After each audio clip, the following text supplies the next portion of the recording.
Assalamualaikum warahmatullahi wabarakatuh. Alhamdulillah wassalatu wassalamu ala Rasulillah wa ala alihi wa sahbihi wa mawalah la haula wa la quwata illa billah amma ba'du.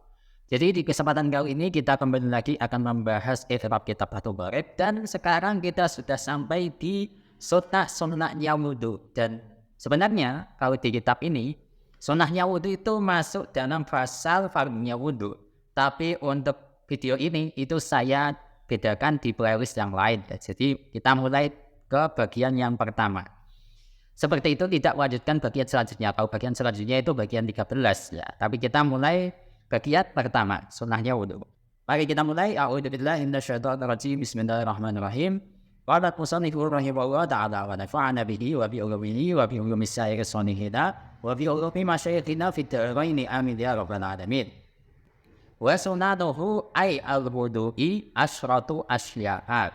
Sunnah-sunnahnya wudu itu ada 10 macam. Wa fi ba'di nusakhil matni asyru khisalin. Di sebagian redaksi itu tidak pakai redaksi asyratu asya'a tapi pakai redaksi asyru khisalin. Yang pertama atas niatu membaca bismillah ya. Awalahu di awal wudu. Wa aqalluha bismillahi. Minimal membaca bismillah yaitu ya bismillahi gitu ya. Wa akmaluha bismillahirrahmanirrahim. Sedangkan untuk redaksi paling sempurna dari atas miyah yaitu bismillahirrahmanirrahim. Dengan membaca atau dengan menyebut nama Allah yang Maha Pengasih dan Maha Penyayang. Itu arti versi mainstreamnya ya. Fa in taraka atas miyata awalahu atabiha fi asnaihi. Ketika seseorang itu tidak membaca basmalah di permulaan wudhu, maka orang yang wudhu itu bisa membaca bismillah di pertengahan wudhu. Fa'id faragha minal wudhu'i lam ya'ti biha. Namun jikalau orang tersebut itu sudah melaksanakan wudhu, ya dia sudah tidak bisa lagi membaca bismillah. Alias ketika prosesi wudhu sampai akhir dia itu lupa membaca basmalah. Maka itu ya tidak masalah karena hukumnya sunnah. Tapi ya emang kalau ditinggal seperti itu. Sekarang kita masuk ke analisis i'rabnya. Wa sunanuhu. Wawnya ini bisa sih kalian jadikan sebagai waw ataf, sedangkan sunanuhu itu menjadi ma'tuf. Untuk ma'tuf alihnya adalah lafaz furudul wudu'i. Itu bisa. Atau kalian jadikan waw ini sebagai waw isti'naf juga bisa ya, seperti itu. Kemudian sunanuhu, kalau misalkan dijadikan sebagai waw ataf tadi sunanuhu ini menjadi ma'tuf plus dia mubtada. Kalau wawnya tadi dijadikan sebagai waw isti'naf berarti sunanuhu ya mubtada, seperti itu. Dibaca rafa, tata rafanya menggunakan dhammah pada mudhofnya pada lafaz sunanu. Di sini berupa idhofah, sunanu sebagai mudhof, hu sebagai mudhof ilaih ya. Sunanu itu adalah jamak dari sunnatun, kemudian untuk hu adalah isim dhamir yang mahal jar karena posisinya sebagai mudhof ilaih. Kemudian ai al-wudu'i, ai merupakan huruf tafsir, al-wudu'i merupakan tafsirat dari hu ya. Makanya saya bacanya tadi itu al-wudu'i seperti itu. Untuk seingat dari al-wudu adalah isim masdar dari tawaddu'a seperti itu. Kemudian asyratu asya'a menjadi khobar dari sunanuhu. Dibaca rafa, tanda rafanya menggunakan dhammah pada lafaz asyratu pada mudhofnya. Di sini juga berupa idhofah, asyratu sebagai mudhof, asya'a sebagai mudhof ilaih. Asyratu itu merupakan adat, asya'a merupakan mahdud. Asya itu merupakan jamak dari syai'un. Makanya di sini untuk lafaz asyratu yang 10 itu ada taknya karena asalnya itu syai'un. Syai'un itu mudzakkar. Nah, berhubung yang maksudnya itu mudzakkar, maka adatnya itu muannas. Asyratu ada tambahan taknya seperti itu. Untuk asya itu merupakan isim ghair munsharif ya. Untuk manik munsharifnya kalau nggak salah itu diakhiri sama alif ta'nis, atau kalau tidak salah lagi dia itu senggot muntahal jumo. Jadi asya'u asalnya itu syai'a'u. Cuman untuk hamzah yang di akhir itu kemudian dipindah di awal menjadi asya'. Itu kalau tidak salah ya ada dua versi. Cuman kalau saya tidak salah yang paling benar itu yang syai' ini itu jamaknya itu asya' itu ikut ke senggot muntahal jumo. Ya saya juga lupa itu. Nanti coba saya baca lagi gitu ya. Kemudian wa fi ba'di nusahil matni. Wawnya adalah waw isti'naf fi ba'di nusahil matni adalah jar majrur, ya. Huruf jarnya adalah fi, majrurnya adalah lafaz ba'di nusahil matni yang berupa idhofah, ba'di sebagai mudhaf, nusahi sebagai mudhaf ilaih pertama, al matni sebagai mudhaf ilaih yang kedua. Dan ini juga berposisi sebagai khabar muqaddam. Seperti itu. Untuk lafaz fi di sini dia memiliki faedah dzarfiyah, dzaraf hakiki, ya. Kemudian untuk ba'di merupakan kalimat isim yang harus diidhofahkan. Kemudian nusahi itu merupakan jamak dari nuskhatun kalau tidak salah. Kemudian al-matsni adalah isim mufrad. Ya. Kemudian asyru hisalin menjadi mubtada mu'akhkhar, dibaca rafa dan rafa'nya menggunakan dhammah pada lafaz asyru pada mudhofnya. Di sini juga berupa idhofah, asyru sebagai mudhof, hisalin sebagai mudhof ilaih. Seperti itu. Asyru di sini tidak ada tambahan taknya karena yang dihitung lafaz hisal itu asalnya itu khoslatun. Khoslatun itu mu'annas. Berhubung maksudnya itu mu'annas, maka adadnya mudzakkar. Makanya asyru tidak ada tambahan taknya. Selanjutnya at-tasmiyatu. Ini merupakan badal ba'du mingkul dari asyratu asya'a. Ya.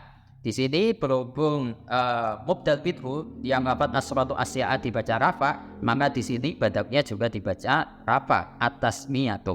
Seperti itu. Untuk sigot dari at-tasmiyatu adalah masdar dari sama yusammi tasmiyat tasmiyatan.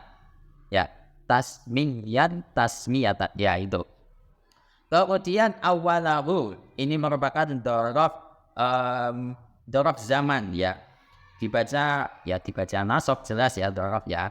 Di sini berupa idhofah, awala sebagai mudhaf, hu sebagai mudhaf ilaih. Awala itu kalimat isim yang wajib diidhofahkan. Kemudian untuk hu di sini isim dhamir yang mahal jar. Kemudian wa abaluha, wawnya saya jadikan sebagai waw istinaf, ya. Kemudian abaluha adalah mubtada dibaca rafa, tanda rafanya menggunakan dhammah pada lafaz abalu pada mudhofnya. Di sini berupa idhofah, abalu sebagai mudhaf, ha sebagai mudhaf ilaih. Seperti itu. Untuk abalu singgonya itu adalah dia itu isim takdil. Kemudian untuk ha dia itu isim dhamir yang mahal jar. Kemudian bismillahi ini menjadi khobar. Ya, dan di sini kan bukan berupa tidak seperti khobar pada umumnya, ya. Wa apaluha yang paling sedikit dari atas miyah yaitu bismillahi, mengucapkan bismillahi. Kan seperti itu. Jadi di sini ada lafaz yang dibuang, wa apaluha bismillahi ay wa apaluha qiraatu bismillahi. Ya, jadi lafaz yang dibuang adalah qiraatu, membaca. Tuh. Kemudian di sini menyisakan bismillahi. Ya. Bismillahi, ya bismillah gitu saja. Nah, kalau khobar ini kita perhatikan satu persatu. Bismillahi itu merupakan jar majrur, huruf jarnya ba, majrurnya adalah lafaz ismullah. Ya, ismullah itu. Cuman karena kemasukan ba menjadi bismillahi. Ya, ismi sebagai mudhaf, kemudian Allahi sebagai mudhaf ilaih. Seperti itu. Kemudian wa akmaluha, wawnya saya jadikan waw ataf. Akmaluha adalah ma'tuf, untuk ma'tuf alihnya adalah lafaz aqalluha. Untuk singgot dari akmalu adalah isim takdil, untuk ha singgotnya isim dhamir, di sini mahal jar. Kemudian selain akmaluha sebagai ma'tuf, di sini posisinya juga sebagai mubtada, seperti itu. Kemudian bismillahirrahmanirrahim itu adalah khobar dari akmaluha, seperti itu. Dan di sini juga membuat lafaz qiraatu. Wa akmaluha qiraatu bismillahirrahmanirrahim. Cuman yang lafaz qiraatu dibuang. Nah, di sini untuk khobarnya kalau diperhatikan satu persatu ya gampang. Bismillahirrahmanirrahim. Bismillahi itu merupakan jar majrur, huruf jarnya adalah ba. Untuk majrurnya adalah lafaz ismullah yang berupa idhofah, ismu sebagai mudhaf, Allahi sebagai mudhaf ilaih. Seperti itu. Kemudian ar-Rahmani menjadi sifat dari Allah yang pertama. Kemudian ar-Rahimi merupakan sifat Allah yang kedua. Seperti itu. Kemudian fa'in taroka. Fa'nya di sini bisa kalian jadikan sebagai fa' takrek atau kalian jadikan sebagai fa' istiqnafiyah. Ya. Kemudian in itu merupakan salah satu amil jazm yang menjazmkan dua fi'il mudhari'. Cuman di sini yang dijazmkan itu bukan fi'il mudhari tapi berupa jumlah, ya, yaitu jumlah taroka. Sehingga jumlah taroka itu fi mahalli jazmin. Untuk it, dia itu menjazmkan dua fi'il mudhari.